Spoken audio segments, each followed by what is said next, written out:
آج کی ویڈیو میں ہم لوگ بات کریں گے کہ کیسے ہم بچوں کے ضدی رویے کو بہتر کر سکتے ہیں۔ بچے جن کی عمر 5 سال سے زیادہ ہے اور وہ ضد کرتے ہیں، ان کے ضدی رویے کو ہم کیسے دور کر سکتے ہیں اور ہم ان کی ضد سے کیسے جان چھڑا سکتے ہیں۔ تو سب سے پہلے آپ نے ضدی رویے کو ختم کرنے کے لیے جس چیز پر عمل کرنا ہے وہ یہ ہے کہ آپ نے اپنے گھر کے ماحول میں کچھ رولز اپلائی کرنے ہیں، اور رولز بناتے ہوئے اس بات کا خیال رکھنا ہے کہ رول جو ہیں ان کو پھر توڑا نہ جائے۔ نمبر 2، ہم نے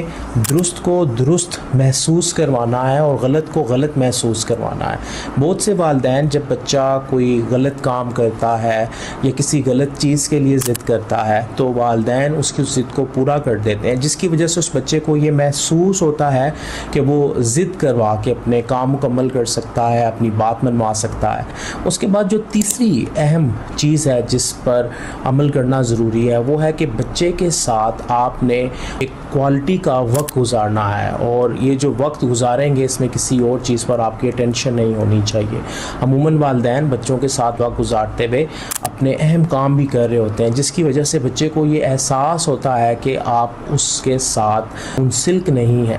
آپ اس کے ساتھ اٹیچ نہیں ہیں۔ 3 اہم ٹپس ہیں جن پر عمل کر کے ہم بچوں کی دماغی صحت اور اس کے ساتھ ساتھ ان کی جسمانی صحت کو بہتر بنا سکتے ہیں۔